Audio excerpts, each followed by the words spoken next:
नमस्कार, मैं हूं आकाश और आप जुड़ चुके हैं द पब्लिक थिंग से। बिहार की राजनीति एक बार फिर से सियासी मोड़ ले रही है और करवटें बदलने लगी हैं। बिहार विधानसभा चुनाव नजदीक आ चुके हैं और 2025 में फिर से बिहार में नई सरकार का गठन होगा और इस नई सरकार के गठन के जोड़ तोड़ में अभी से ही राजनीतिक पार्टियां लग गई हैं।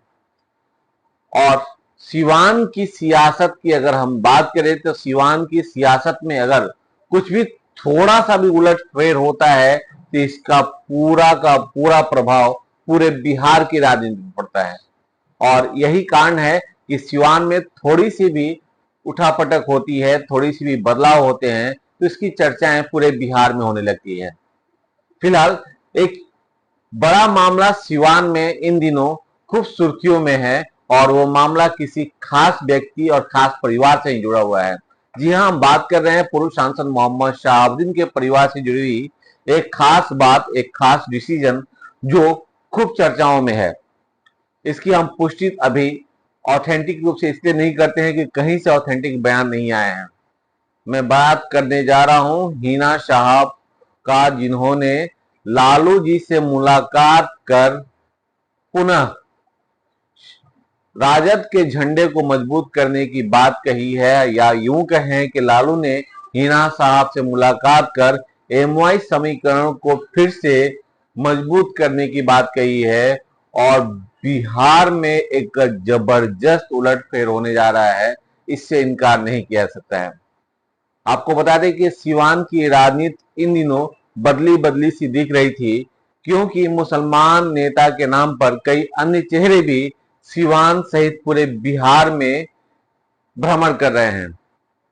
उस चेहरे की अगर हम बात करें तो वो चेहरे लगातार ये दावे कर रहे हैं कि सिवान में अलग अलग विधानसभा से चुनाव भी लड़ेंगे। लेकिन इसी बीच ये मामला भी सामने आया कि अपनी नाराजगी खत्म कर हिना शाह पुनः राजद में जा रही हैं और राजद में जाने के बाद एमवाई समीकरण को मजबूत करेंगी और मजबूत करने के बाद जबरदस्त तरीके से पूरे बिहार में विधानसभा चुनाव लड़ा जाएगा। बिहार राजनीतिक जो है वो जातिगत आंकड़ों पे सिमटा हुआ है और यही कारण रहा है कि यहाँ जातिगत जनगणना भी हुई है और जनगणना के बाद अब राजनीति यहाँ जात पात की भी होने लगी है। और इस पूरे राजनीति को बखूबी समझते हैं राजद सुप्रीमो लालू प्रसाद यादव। लालू प्रसाद यादव लंबे समय से बिहार की सियासत में अहम भूमिका में रहे हैं और यहाँ की सियासत के शतरंज के अढ़ाई चाल चलने वाले वो घोड़े हैं जो हमेशा अपनी चाल से लोगों को मात देते रहे हैं। और इस बार भी उनका ये चाल कामयाब होगा या नहीं होगा ये तो जनता जनार्दन जानती है, लेकिन अढ़ाई घोड़े की चाल इन्होंने चल दी है। हिना साहब को मना लिया है और लोकसभा में शिकस्त खाने के बाद पूर्व सांसद मोहम्मद शहाबुद्दीन की पत्नी हिना साहब आखिरकार लालू प्रसाद यादव और तेजस्वी यादव से मिलकर हामी भर दिया है कि वो राजद का झंडा मजबूत करेंगी और राजद के साथ फिर से आएंगे।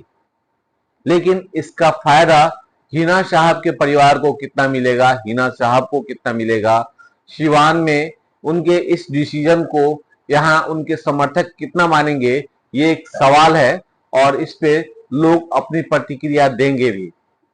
लेकिन हकीकत यही है कि राजनीति है और राजनीति में कुछ भी संभव है। फिलहाल सिवान में राजनीति ये है कि हिना साहब फिर से राजद का झंडा थामने जा रही हैं और राजद को फिर से मजबूत करेंगे। हिना साहब के राजद में फिर से जुड़ जाने के बाद कई बड़े नेताओं के पत्ते कट भी जाएंगे और कई अल्पसंख्यक नेताओं के पत्ते फिर से जुड़ जाएंगे। जो नेता शहाबुद्दीन के खिलाफ खड़े होकर अपनी आवाज बुलंद कर रहे थे वो फिर से शहाबुद्दीन के साथ खड़े दिखेंगे और शहाबुद्दीन के परिवार के साथ खड़े दिखेंगे। तो ये लगातार राजनीति आगे बढ़ रही है और इस राजनीति में लगातार अपनी अहम भूमिका निभाएंगी हिना साहब और उनके पुत्र ओसामा साहब। यहाँ की जनता कितना रहेगी हिना साहब के साथ, बिहार की सियासत में कितनी होगी बदलाव, ये तो आने वाला समय बताएगा। लेकिन लालू प्रसाद यादव ने बिहार की राजनीति में शतरंज के इस खेल में अढ़ाई घोड़े का चाल चल दिया है।